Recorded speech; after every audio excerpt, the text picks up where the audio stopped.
Hi, I'm Kimberly Allison from Starliner Music. Welcome to my channel.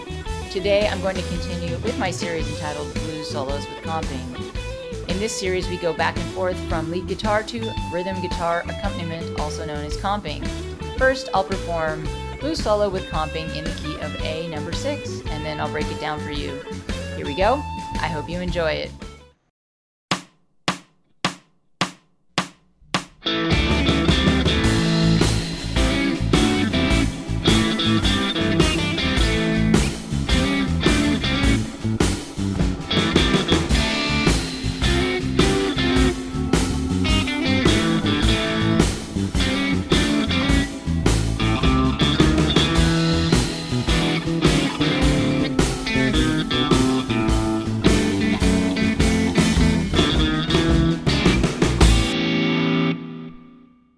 Alright, let's break down Blues Solo with Comping in the key of A number 6. In these examples we go back and forth from lead guitar to rhythm guitar accompaniment, also known as comping. So we'll play a lick, we'll go to the comping, play another lick, go back to the comping, etc. I've already performed the whole example, so now I'm going to break it down into 3 parts. But before we do that, let's go through the scale patterns that we'll be using. I'll be using the A blues scale, which is simply the A minor pentatonic with the addition of the blue note. So sometimes those scale names, minor pentatonic and blues scale, get used interchangeably. I'll be using 2 patterns of the scale. The first pattern, for those of you who know Caged, is called the G form, and the octave pattern looks like this. And the fingering for the scale looks like this.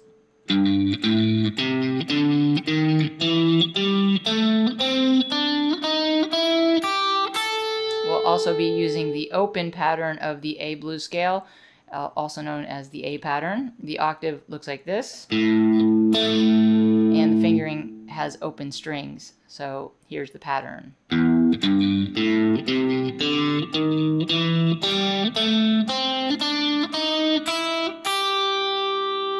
Now, let's go to part 1. Alright, so we're going to be using a lot of double stops within the A minor pentatonic, and our first double stop is a power chord of A, so it's A5. A power chord is simply the root and the 5th of the chord. In this case, it's actually the 5th and then the root, so this is an upside down A5. We have an E note and an A note, so that's a 5 and a 1. And then we're going to come up here to the next string set. And this is like actually a D5, and it's creating a little tension around the A chord. We're not really fully changing to a D chord, but it's creating a little tension over the chord. So A5, and I'm not actually lifting the bar. I'm just going right into the D5, just kind of barring my index, and then going back to the A5. So like that. And then I'm reaching up with my pinky to the 5th fret to play another power chord. This is actually a C5, again creating tension around the A chord, but we're still all in the A minor pentatonic. So, and then back to the A5. So sort of very like Muddy Waters or ZZ Top by extension.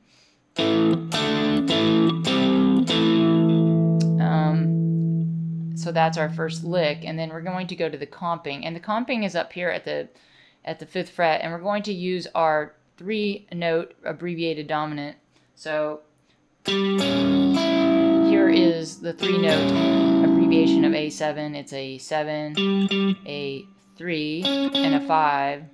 And what we're going to do is hammer on the 3rd of the chord like this. So this is enough to suggest A7. And then we're going to go to a quick D, which just creates some motion around the A chord. So this is a D triad. So A7 abbreviated. And this serves as comping for A7.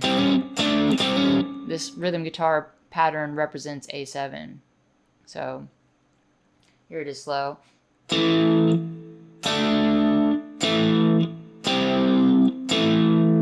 And then we go to the comping.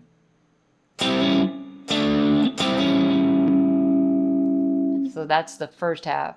The next half of this first part starts again on our A5.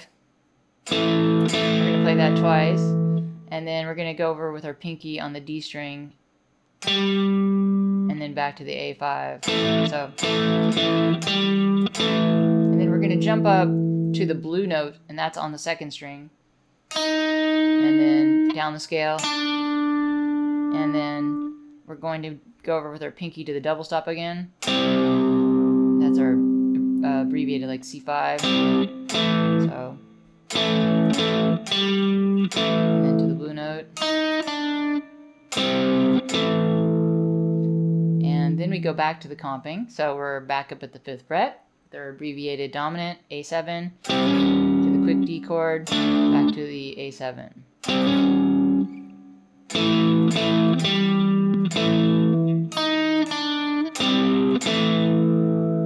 Let's put part 1 together.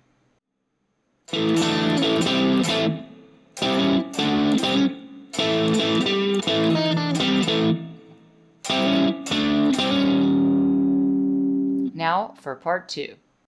Part 2 leads into the 4 chord D7, and we're going to play a pickup lick into that chord change. We're going to be using our A5 and C5, again, part of our scale. So here's the pickup. And then we're going to land on D5, and this corresponds with the arrival of the D7 chord. And then we go up to the comping for D. Notice this is the exact same comping pattern we used for A, the abbreviated dominant with the hammer on. Quick visit here to this, in this case it's a G triad, but this is the same comping pattern that we use for A, just transposed to D up at the 10th fret. Let's try that again.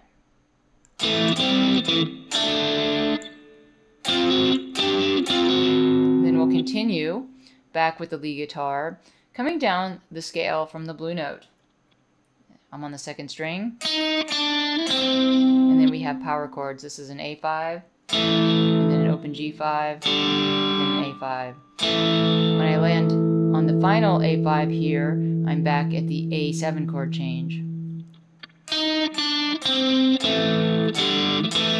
And I go back to the A comping. Let's put that together.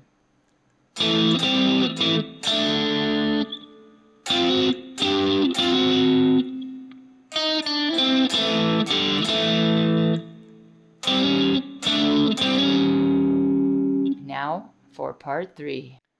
Now for the last part, we're going to play a pickup lick into the 5 chord. That's E7 or E9. So we're going to switch to our open pattern here. And I'm going to start with the open string, walking up the blues scale to the note E, which is the root of the 5 chord. And then I'm going to play an E9th chord here at the 7th fret and walk it down chromatically to a D9.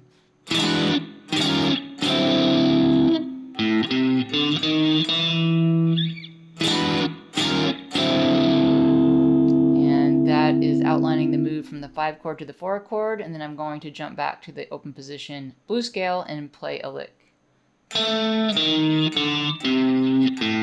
Ending the lick on the root A, and then I'll go into a double stop turnaround. And I'm using pick and fingers here. So we're keeping this note A the same for each of the double stops, and we're walking the note on the 6th string down, so I'm going.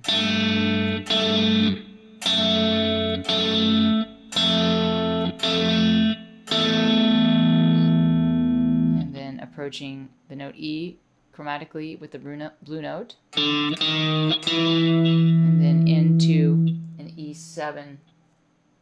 So if you imagine like E7 like this, or this, I'm using the upper part of it. That's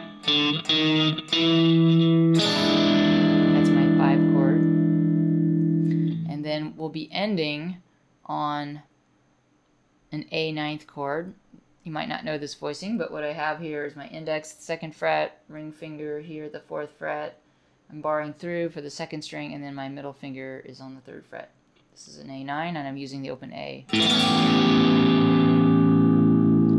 So let's put that together.